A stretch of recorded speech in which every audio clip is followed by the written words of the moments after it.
Good afternoon everybody. आज हम कक्षा 12 के केमिस्ट्री में बैटरियां या व्यावसायिक सेल के बारे में पढ़ेंगे, जिसमें हम शुष्क सेल, मरकरी सेल और सीसा संचायक सेल के बारे में डीपली पढ़ेंगे। तो चलिए स्टार्ट करते हैं हम आज का वीडियो। तो पहली हेडिंग है हमारी व्यावसायिक सेल या बैटरी।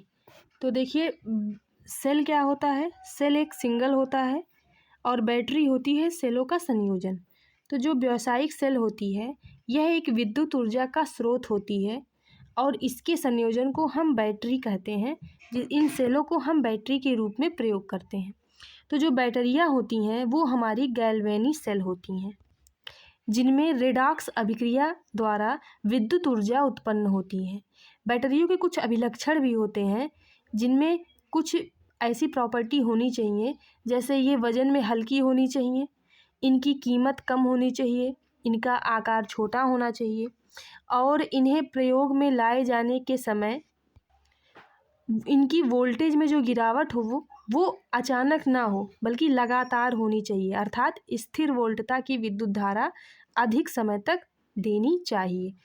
तो ये जो बैटरियां होती हैं, इन्हें हम इस तरीके से भी कह सकते हैं कि जब एक से अधिक सेल को श्रेणी क्रम में व्यवस्थित किया जाता है, तो जो व्यवस्था होती है वो बैटरी कहलाती है। अब बैटरियां या जो सेल है, ये 3 प्रकार के होते हैं। पहला होता है प्राथमिक सेल, दूसरा द्वितीयक सेल या संचायक सेल और तीसरा ईंधन सेल। तो प्राथमिक सेल क्या होता है? तो जो प्राथमिक सेल होती है, इसका यूज हम केवल एक ही बार कर सकते हैं। अर्थात वैद्युत, रासायनिक या ऐसी गैल्वेनिक सेल जिसमें रेडॉक्स अभिक्रिया केवल एक बार होती है। अर्थात ये एक ही समय के पश्चात कार्य करना बंद कर देते हैं और इन्हें पुनः आवेशित या पुनः प्रयोग नहीं किया जा सकता। तो ये जो सेल होते हैं, ये सेल जो है, इनमें जो रासायनिक अभिक्रिया होती है वो केवल एक ही दिशा में होती है। इसलिए ये जो सेल होते हैं, ये अनुत्क्रमणीय होते हैं और कुछ समय बाद ये डेड हो जाते हैं। इन सेलों के उदाहरणों में जो आपका है शुष्क सेल और मरकरी सेल। तो हम स्टार्ट करते हैं। शुष्क सेल क्या होता है उसके बारे में जानते हैं। जो शुष्क सेल होती है, आपने देखा होगा पहले ज़माने में जो रेडियो चलता था, उसमें जो सेल यूज होता था वो मोटा वाला सेल होता था, जिसमें कागज़ की लेयर लगी रहती थी। उसके अंदर जब कागज़ हटाओ तो वहाँ पे ऐसे जिंक का पात्र दिखाई देता था। तो उसका स्ट्रक्चर हम यहाँ पे बनाते हैं। तो इस सेल में हम एक जिंक का पात्र लेते हैं। ये जो आपका पात्र होता है, ये आपका जिंक का है और इसके बीच में हम ये कार्बन की रॉड डालते हैं, जिसमें ऊपर MnO2 और C कार्बन की एक लेयर लगी होती है। इन दोनों के मिश्रण की लेयर लगी होती है, जो हमारा कैथोड का काम करता है। और इस पात्र के अंदर हम अमोनियम क्लोराइड और जिंक क्लोराइड का वैद्युत अपघट्य भर देते हैं।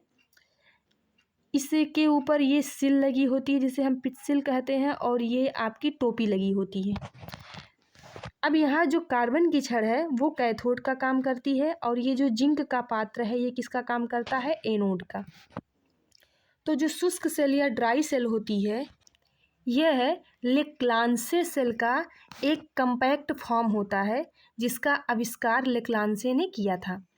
इसमें एक जिंक का हम बेलनाकार पात्र लेते हैं जो एनोड का काम करता है और इस पात्र के अंदर हम विद्युत रोधी कागज का एक अस्तर लगा होता है और इसमें एक पीतल की टोपी युक्त ग्रेफाइट की छड़ लगी होती है और इस छड़ के चारों ओर हम जो है MnO2 कार्बन या चारकोल का गीला पेस्ट भर देते हैं और इसके बीच में हम जो है, मतलब इस एनोड और कैथोड के बीच में जो खाली स्थान रहता है, वहाँ पे हम अमोनियम क्लोराइड और जिंक क्लोराइड का पेस्ट भर देते हैं, जो वैद्युत अपघट्य का कार्य करता है। तो यह तो था पूरे चित्र के बारे में, जहाँ पे जो एनोड है वो जिंक का पात्र है, मतलब जिंक का पात्र एनोड का काम कर रहा है। कार्बन की छड़ और MnO2 प्लस कार्बन का जो चूड़ है वो कैथोड का काम कर रहा है और NH4Cl और ZnCl2 का जो पेस्ट है वो विद्युत अपघट्य का काम कर रहा है। अब यहाँ पे जो रिएक्शन होता है, अब यहाँ एनोड पर जो है ये ऑक्सीकरण की क्रिया होती है। तो जो जिंक है वह Zn2 प्लस 2 इलेक्ट्रॉन, यहाँ पे 2 आयन है तो यहाँ पे 2 इलेक्ट्रॉन निकल रहे हैं, मतलब यहाँ पे ऑक्सीडेशन की क्रिया हो रही है। और कैथोड पर हमारा अपचयन की क्रिया होती है, जिसपे MnO2 plus NH4 plus ion होता है, और इस एक इलेक्ट्रॉन को, यहाँ पे एक आवेश को हटाने के लिए एक इलेक्ट्रॉन होता है। और इसमें हम क्या करते हैं कि इस रिएक्शन में हम 2 से मल्टीप्लाई करा देते हैं, और पूर्णतः सेल अभिक्रिया के लिए हम इसको ऐड कर देते हैं। तो ऐड करने पे जो हमारा इक्वेशन आता है वो Zn plus 2MnO2 plus 2NH4 plus Zn2 plus 2MnOH plus 2NH3 होता है। इस सेल का जो विभव होता है वो 1.5 वोल्ट होता है, और इसका उपयोग हम दीवार घड़ी में करते हैं, रिमोट में करते हैं, रेडियो में करते हैं और टार्च में करते हैं। और इसमें यूज होने वाला जो सेल है वो दोबारा वो चार्ज, उसका आवेशन नहीं हो पाता है।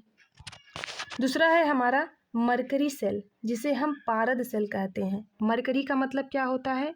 Hg, जिसे हम पारा कहते हैं, पारद सेल। इसके स्ट्रक्चर में क्या होता है कि यहाँ पे हम एक ऐसे बेलनाकार टाइप का थोड़ा सा अंडाकार एक पात्र लेते हैं, जिसमें इसमें यहाँ पे एनोड जो जिंक एमलगम लेते हैं। अमलगम का मतलब क्या होता है? जब हम किसी धातु को पारा के साथ जो है उसका मिश्रण लेते हैं तो उसे हम उस धातु का अमलगम कहते हैं। तो ये जिंक का अमलगम होता है, मतलब जिंक और पारे का मिश्रण होता है जो एनोड का काम करता है। यहाँ पे पारा ऑक्साइड और कार्बन होता है, मतलब मरकरी ऑक्साइड और कार्बन होता है जो कैथोड का काम करता है।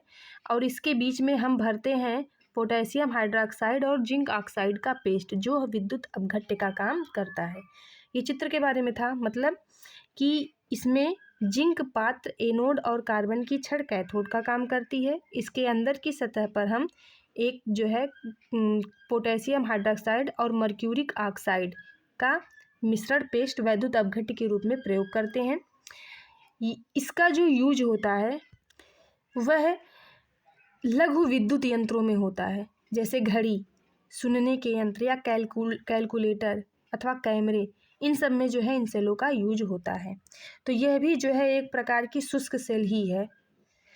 अब यहाँ पे एनोड पे जो रिएक्शन होता है तो हमें पता है कि एनोड पर ऑक्सीकरण होता है। एनोड पे जो होता है वो एनोड का काम यहाँ पे जिंक और Hg मतलब पारा कर रहा है। कैथोड का काम यहाँ पे, कैथोड कहाँ हो रहा है? तो कैथोड जो है मर्क्यूरिक ऑक्साइड और कार्बन पेस्ट पे हो रहा है, और विद्युत अपघट्य का काम यहाँ पे यह पेस्ट कर रहा है। अब यहाँ पे जो रिएक्शन है वो एनोड पर रिएक्शन ऑक्सीडेशन का हो रहा है, तो यहाँ पे जिंक और OH आयन यहाँ पे ये रिएक्शन कर रहे हैं, और यहाँ पे ZnO प्लस H2O बन रहा है। और कैथोड पर रिएक्शन हो रहा है HgO plus H2O plus 2 electron, यहाँ पे इलेक्ट्रॉन है, और equal to Hg plus 2OH। अब यहाँ से पूर्णतः सेल अभिक्रिया के लिए यहाँ पे हमने इसको जो है ऐड किया है। यहाँ पे जो कटा है, कटने के बाद जो पूर्णतः सेल अभिक्रिया आई है वो Zn plus HgO equal to ZnO plus Hg है। इस सेल का जो विभव होता है वो 1.35 वोल्ट होता है, जो स्थिर होता है। क्यों स्थिर होता है? क्योंकि इस सेल की अभिक्रिया के दौरान किसी के आयन के सांद्रण में कोई परिवर्तन नहीं होता। एक चीज़ और है कि मर्क्यूरिक सेल को उपयोग में आने के बाद इस प्रकार नष्ट करना चाहिए कि ताकि उससे प्रदूषण ना हो। क्यों? क्योंकि मरकरी जो है वो तीव्र विषाक्त होती है। अगला टॉपिक है द्वितीयक या संचायक सेल। द्वितीयक सेल क्या होते हैं? तो इन्हें बार बार प्रयोग किया जा सकता है और इन्हें हम चार्ज कर सकते हैं। द्वितीयक सेल का मतलब होता है कि इसमें जो रिएक्शन होता है, यह जो सेल होता है इसमें उत्क्रमणीय गैल्वेनिक सेल होता है। इन पदार्थों को हम क्या कहते हैं कि इन सेलों को पुनः आवेशित कर सकते हैं, मतलब ये रिपीटेड रिएक्शन फॉर्म में होते हैं, और इन्हें हम संचायक सेल भी कहते हैं।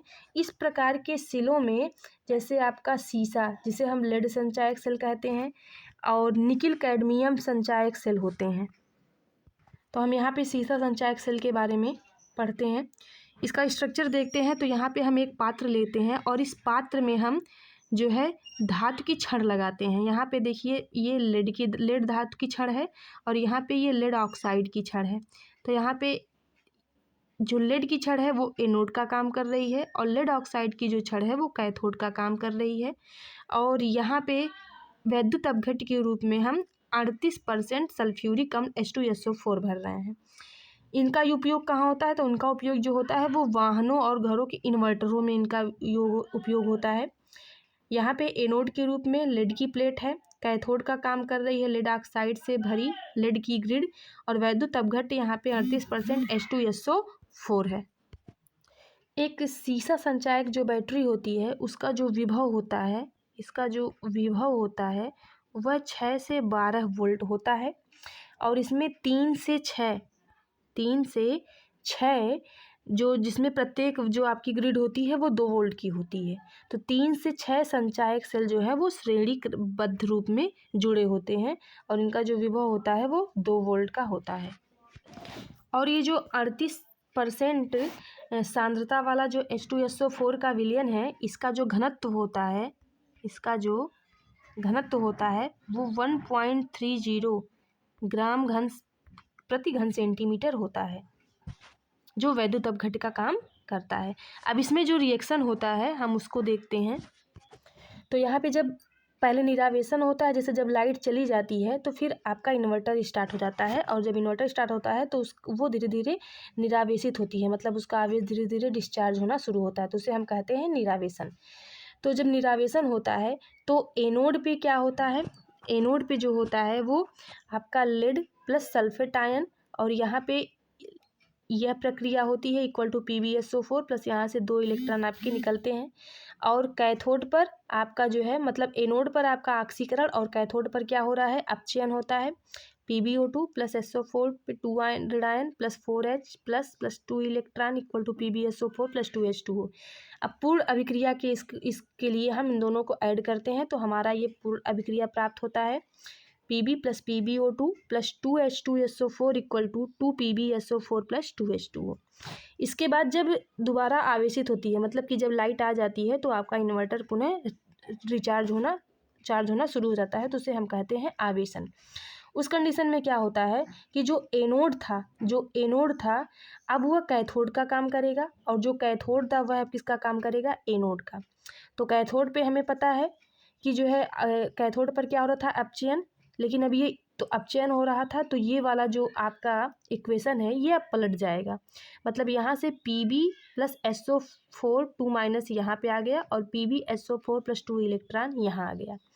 और जो कैथोड है वो किसका काम करेगा? अब कैथोड जो है वो एनोड का काम करेगा। तो यहाँ पे जो ये वाला आपका है PbSO4 प्लस 2H2O ये यहाँ आ गया और PbO2 plus SO4 plus 4H plus 2 electron ये इधर आ गया।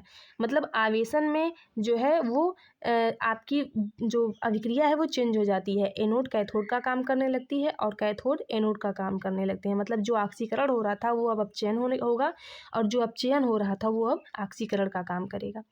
अब इसकी भी हम पूर्ण अभिक्रिया के लिए जब इसको ऐड करते हैं तो पूर्ण अभिक्रिया हमारी 2PbSO4 plus 2H2O equal to Pb plus PbO2 plus 2H2SO4 आती है। तो ये दोनों रिएक्शन आपको मोस्ट इम्पॉर्टेंट है, ये याद होने चाहिए। यहाँ पे नोटेड पॉइंट में हमने लिखवा दिया है कि एक 12 वोल्ट की जो सीसा संचायक बैटरी होती है उसमें 6 गैल्वेनिक सेल लगे होते हैं। जैसे यहाँ पे जो सीसा संचायक सेल बना है इसमें देखिए 6 सेल लगे हैं, 1 2 3 4 5 6 लगे हैं और ये प्रत्येक 6 जो है वो एक 2 वोल्ट का है। तो 6 गुणे 2 6 है तो टोटल कितने हो गए? 12 वोल्ट। इसका मतलब कि ये सब के सब जो है ये 12 वोल्ट की सीसा संचायक बैटरी है और इसमें प्रत्येक सेल आपके 2 वोल्ट के विभव को उत्पन्न करता है। तो इस प्रकार जो रिचार्ज सेल है इसे पुनः विद्युत धारा प्राप्त हो सकती है और यह सेल बार बार काम में आता है।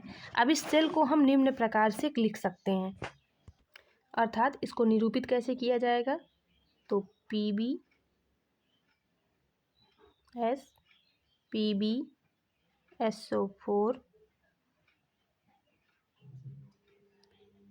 H2SO4 aqueous PbO2 और PbS। तो ये है सीसा संचायक सेल को निरूपित करने का तरीका। तो इस वीडियो में बस इतना ही। नेक्स्ट वीडियो में हम पढ़ेंगे ईंधन सेल और संक्षारण। तब तक के लिए चैनल को लाइक और सब्सक्राइब कीजिए। थैंक्स।